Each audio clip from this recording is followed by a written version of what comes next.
Qual é a importância de se aprender realismo para usar na fotomontagem? De que forma ela interfere na fotomontagem? O realismo ele vai fazer com que você consiga conectar mais a pessoa com a sua obra, com o que você quer dizer. A pessoa vai acabar se conectando mais. Quanto mais realismo você dá para essa sua imagem, mais a pessoa se conecta, mais ela acredita que aquele mundo que você está criando, aquela fantasia que você está criando é real. Como acontece nos filmes, né?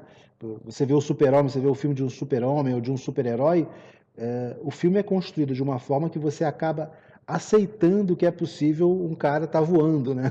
A gente vê o super-homem voando, a gente aceita aquilo.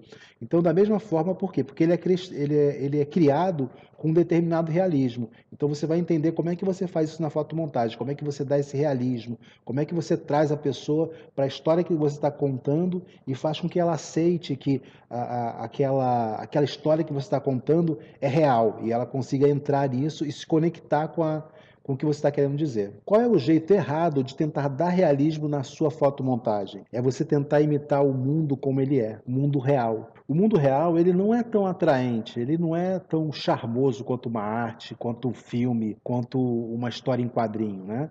O mundo real ele é muito banal. Então, se você tenta imitar o mundo real, como você vê somente, você não vai conseguir ter a atenção da pessoa. Então, o jeito errado é você tentar imitar o mundo como ele é. Você tem que tentar criar algo mais, você tem que ir além do banal, do que é o normal pro seu dia a dia, o que você vê na rua. É claro que vão ter algumas coisas interessantes que você vê no seu dia a dia, mas o todo ele não é tão interessante. Então você tem que entender isso. Você não tem que imitar o mundo real. Você tem que entender algumas psicologias, entender alguma coisa, mas não imitar o mundo real. Então, qual é a forma certa de dar realismo à sua fotomontagem? É você entender o mundo real, porque você precisa, né? Você vai criar uma certa base do mundo real, mas você vai trazer para esse mundo real muito mais informação do que você vê no mundo real. Por exemplo, se eu quero fazer uma cena sobre sofrimento, se eu fosse fazer simplesmente o mundo real, eu ia colocar só uma pessoa sofrendo. E todo o ambiente em volta ia ser um ambiente neutro, né? Um ambiente normal, do mundo real. Só que quando eu quero trazer esse sentimento, eu vou trazer esse sentimento, eu posso trazer de duas formas, ou de muitas outras, mas eu vou falar duas formas aqui para você. Eu posso trazer uma forma onde todo o ambiente vai espelhar esse sofrimento para esse personagem. Eu vou ter um personagem, eu vou ter um ambiente, enfim, vou ter um personagem ali, e esse personagem eu vou caracterizar ele com cores, roupa, posicionamento, composição.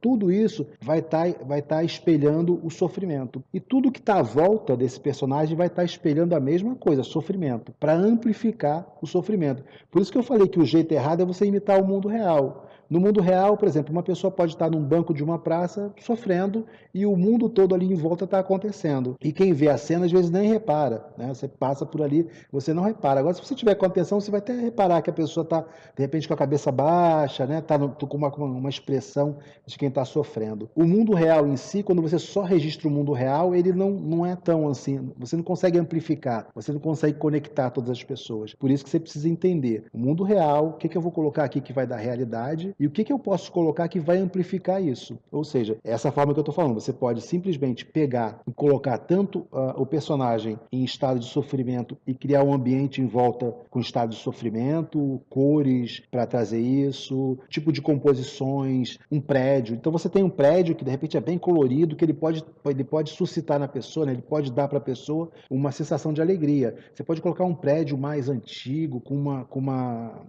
um visual mais dramático para dar um sofrimento para a imagem. E você pode também fazer o contraste, você pode criar todo um ambiente feliz em volta desse personagem e só esse personagem em sofrimento. Que aí você cria você cria um embate entre esses dois. É como se o ambiente estivesse agredindo ou se o próprio ambiente fosse culpado pelo sofrimento desse personagem. Então é importante você entender isso. Não basta você copiar o mundo real. Você tem que entender o mundo real e entender a psicologia por trás do que as pessoas pensam, como as pessoas se sentem, para você conseguir trazer isso para a sua arte.